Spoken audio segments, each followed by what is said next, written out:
Hi guys, welcome back. Paula here. Welcome to my channel, The Flavorful Home. We're in my kitchen again, and guess what we're gonna do? We're gonna make the Lazy Girl sourdough bread. It's going to be two parts because, as you can tell, it's nighttime. It's 7:20 Cali time, and this sits for 12 to 18 hours after you do the two stretch and folds. So I wanted to show you how this beautiful sourdough bread comes with unfed sourdough. And she does specify in her recipe, Leanne from Lion's Bread, she says you can use fed or unfed. I'm obviously going to be using my unfed starter. It's probably been 4 days since it was fed. So let's get turned around and start making our sourdough. Come on. Okay, so we have the starter right out of the fridge. I mean, it's sweating because I just grabbed it about 10 minutes ago. My scale, let's get you right in front of it. I want you to be able to see everything. And I'm going to switch that to grams. Now it's at grams. This is my bowl. On it goes. Cancel it out. And it calls for 90 grams of sourdough. So I'm gonna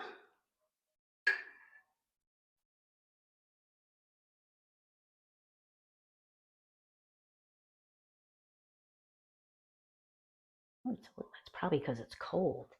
It's like thick.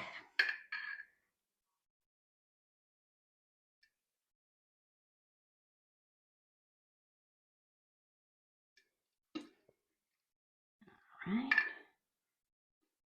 That is thick. Let me get my little scraper. Get every bit off.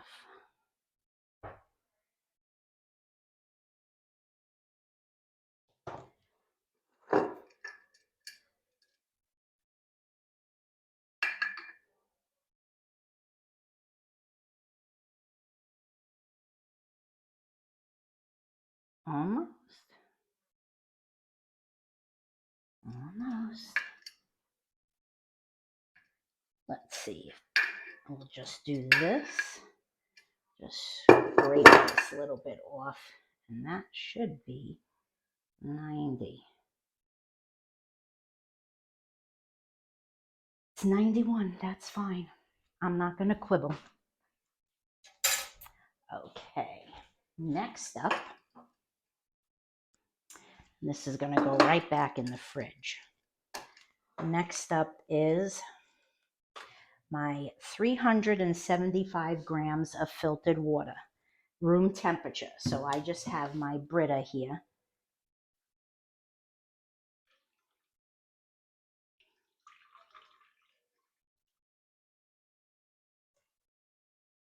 All right, now I go really easy. 59. Wow, look at that. 375. Now, I don't do it with my hands. I use my Danish dough whisk. Move it in a little to get that starter mixed in.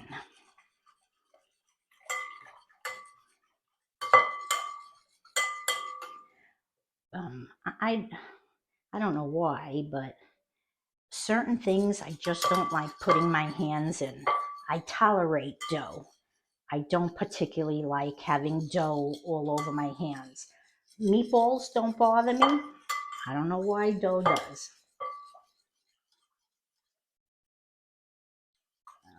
just going to grab a paper towel to rest my dough hook on, because now we have to measure 500 grams of all-purpose flour. Okay, put this on here. Cancel it out. And let's start measuring our flour. I like to give my flour a little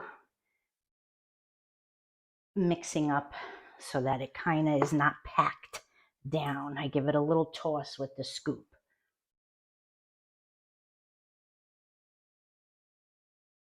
$1.57. Halfway. Okay.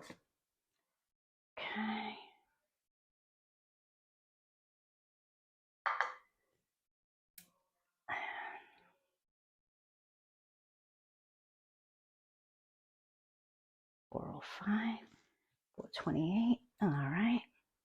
Just about there.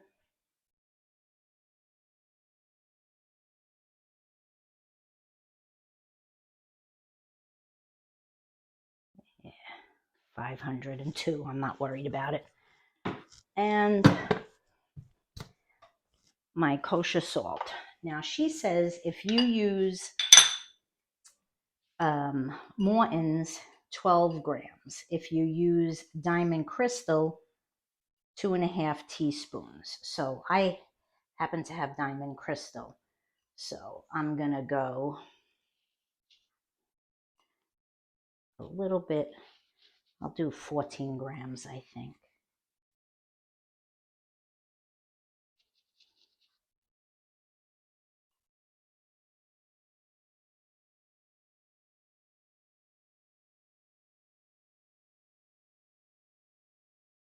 All right.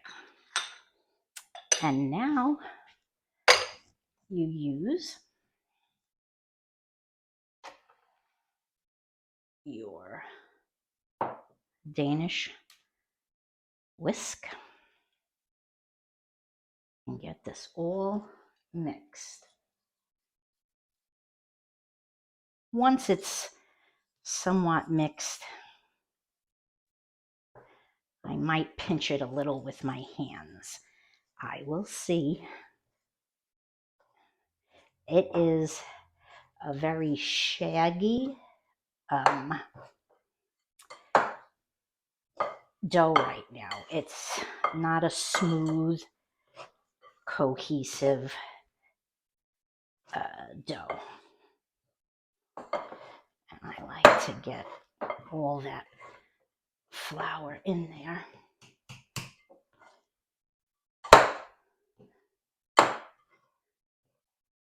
And I don't think it needs any more flour. I can see it looks just fine. I am gonna, only because I like to just see how it feels, I'm gonna do a little pinching with my clean hands. Please, clean hands. Get all around. Yes, this is a nice feeling dough. There you go. And then we're going to cover it. And it's going to rest for 20 minutes. I use plastic wrap. I don't worry about it. We'll come back in 20 minutes to give the first stretch and pull. Alrighty guys, we're going to do a quick stretch and pull once around the bowl. My hands are wet. And you go up gently and make it go to the other side. Up. Give it a nice stretch. The other side. I gotta wet my hands a little more. Alright. Wetting your hands keeps it from sticking to you. Right to the other side. And last one. I'm gonna wet my hands again. And we're gonna turn it over. by just doing that. Now the top to the bottom, and we're going to cover it, and it's going to rest for 20 minutes, and we'll give it its final pull before it gets its 18-hour rest. Alrighty guys, it's the last stretch and pull. Let's peek together. See how it kind of very subtly is starting to not look as shaggy. All right, let me wet my hands.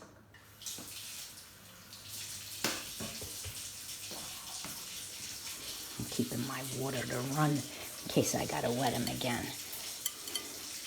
Pull right over.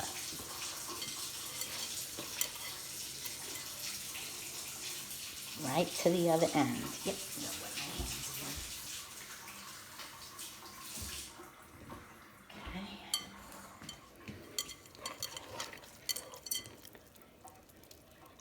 Okay. Nice.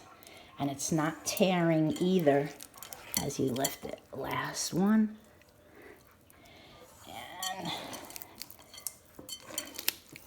upside down it goes. Look at that. That is so nice. And now she's going to go to bed for 12 to 18 hours. And tomorrow we'll come back and we'll see how it looks. All right, I want to, you see how she is? You see, it's kind of down in there. In the morning, we'll see how it's progressed. See you tomorrow.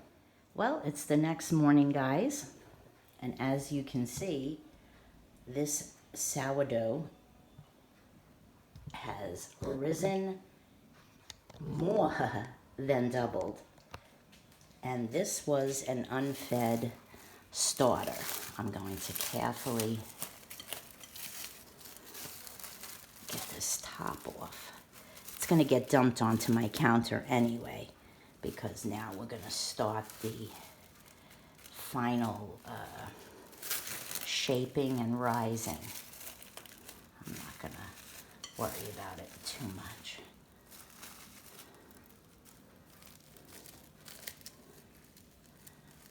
All right. I hate losing dough. I have my banneton all floured. I have not gotten the courage to just dump it in there, straight up floured. I am just too afraid that it's going to stick. Someone recommended rice flour, which I have, so we'll see. Now you want to really flour your surface.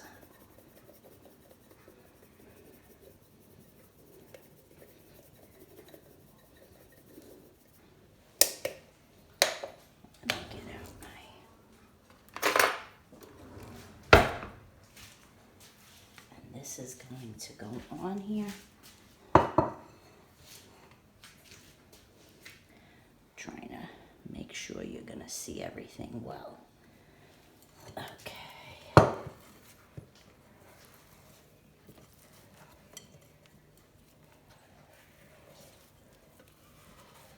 Just dump it on. And that's it for this bowl. The rest is going to be on the counter and in the banneton.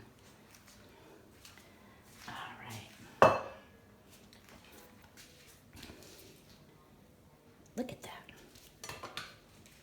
I'm just going to wet my hands and we'll start the next fold. You're going to do a quick pre-shape, 4 folds and a flip, and it's going to sit for 10 minutes. You go this way, this way, this way, this way, and just let it sit for 10 minutes. You see the little, and then we'll do the final shaping before it goes in here. It's going to sit on the counter for 15 minutes.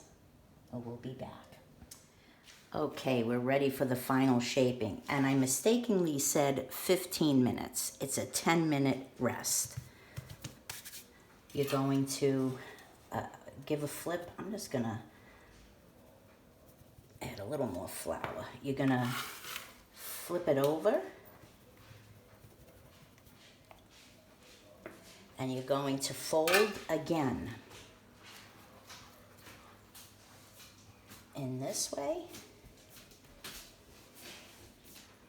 That way.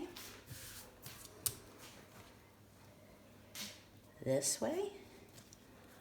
And so you have a nice tight ball. Then flip it over and you're going to start your shaping. And you're pulling it towards you. Your hands are like this. And you're creating tension, and it gets tighter as you do it. This one, add a little more.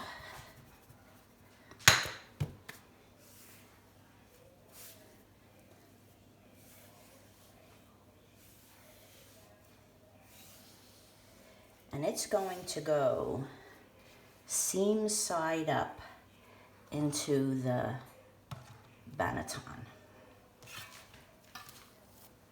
In you go, and pinch. And that's it, folks. Now it needs to rest for another 2 to 3 hours so it gets jiggly again. And in that time frame, I'm going to preheat my oven to 450. I'm going to get my Dutch oven in there so it gets on fire. And when this is ready, we'll come back and put it in. Here it is, nice and risen in the banneton. I have my parchment here. Lay it on top.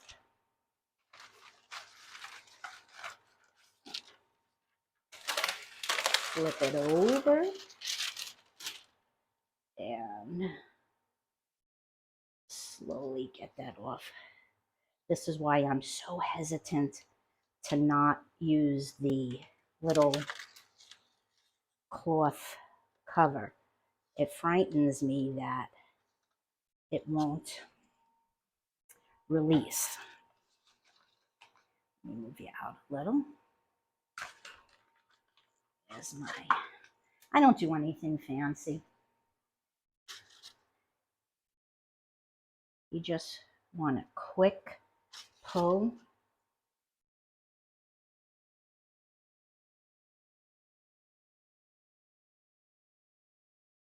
And let's see if I could do it with my other hand. Yeah, I can. I'm a lefty. Okay, now I got to get out my on fire Dutch oven, and I will put, I'm going to pull you out a little. I have my hot holder there. That humming is my oven's internal fan. It has its own fan that cools as the oven is going. The oven is at 450. There it is. I'm going to turn you a little more. And go. There you go.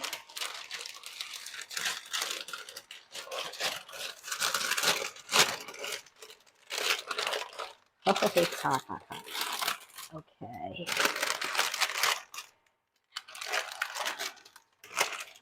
All right. And And my top goes back on. It's in there nice.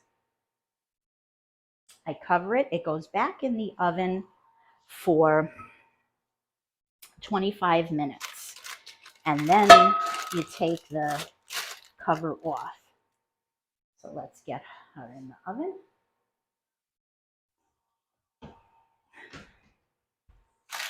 Alrighty. There you go. And we will be back in 25 minutes.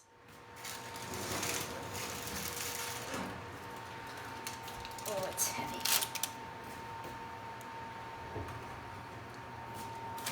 All right. Oh my, it's beautiful. Okay, now it needs the browning. I'm gonna pull you in and down. It needs 20 to 25 minutes so that it has a nice mahogany color on it. But it is a beautiful loaf already. Just beautiful. Alrighty, we're gonna get it back in for another 20 to 25, whatever it's going to take to get that nice mahogany brown color. Sometimes I actually will take it out of the Dutch oven and then cook it free a little bit too for finishing off. Alrighty, folks, we'll be back. Alrighty, we're gonna take it out. It's been about 23 minutes and we'll see how it looks.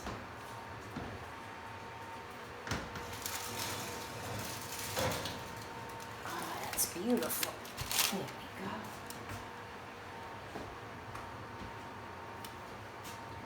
That is a gorgeous loaf of bread. Look at that. Let's see if I could.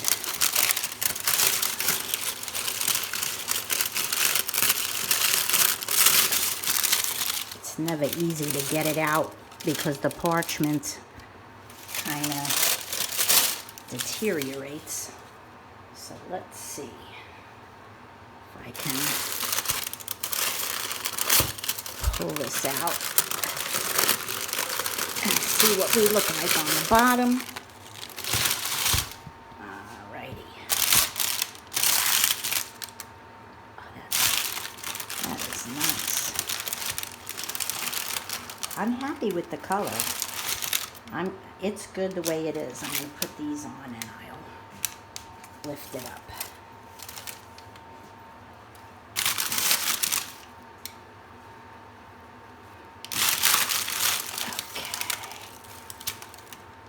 Yep, more than done. Now it has to cool. Now comes the hard part, having patience for it to cool. We'll come back when it's time to cut. You guys ready to cut it? Let's do this.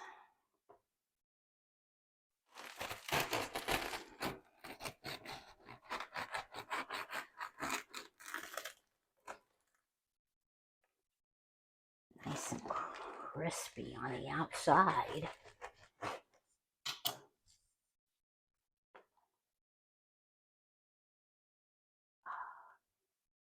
Counting nice. Now I'm going to show you how I cut. It's a little flatter. I don't know why, but it's just a tad on the flatter side. After I cut it in half, I put the cut side down. I'm going to go this way. And I go down the line like that. And I have my homemade strawberry jam. Oops, I'm hitting you guys. Put some of my strawberry jam on.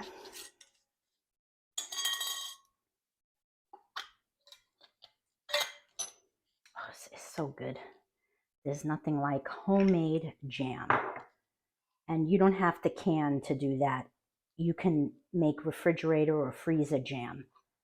I'm going to turn you around to taste it. It smells so good.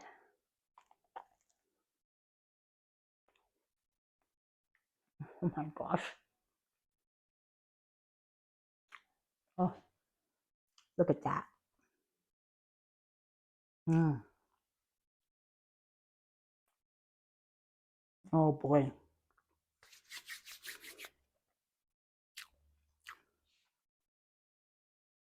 The inside is so soft. It just has such a, oh, and the smell is wonderful. All those lovely little pockets. It is a delicious recipe. I hope you're encouraged to try it. As a matter of fact, when I went back and looked at Leanne's recipe, she says 4 weeks. I was surprised. I thought 3 or 4 days, but she said up to 4 weeks unfed. I personally would not wait that long. It does start to lose its oomph. But just, oh, look at this. Look at the crumb on that. No big gaping holes where your butter or jelly or apple butters, peach butters, whatever it is, could fall through. It's absolutely perfect. It has such a nice smell. My husband isn't a big fan of sourdough. So when it's very sour, he's like, you can smell it, but it's not a heavy sourdough aroma. As long as you have these on the end of your wrist, you don't need any kind of fancy tools. You don't need the Benetton. You don't need a lamb. If you have a bowl to keep it in, to rise, if you have a paring knife that's sharp to slash it, if you have a Dutch oven to bake it in, you're good to go. Bread isn't hard. If I can get over my fear, you could do it too. All I'm trying to do is just show you it is possible to do good food from scratch in your own kitchen. You don't need that processed junk. You don't need fast food. It's fine every now and then, but sitting at the table with your family, watching their eyes go up as they eat and enjoy the wonderful flavors and aromas, that's priceless stuff. If you're new, I hope you enjoyed this. I hope you'll consider subscribing and hitting the thumbs up and notification below. Check the description box. I will put the Lazy Girl sourdough recipe in the description box so you can click on it and go right to Leanne's website. Folks, bread is a wonderful thing. Bread is life. It fills your belly and it warms your heart. I hope you had a great experience learning about it. I hope you come back again. Until next time, go create something wonderful. Bye-bye now.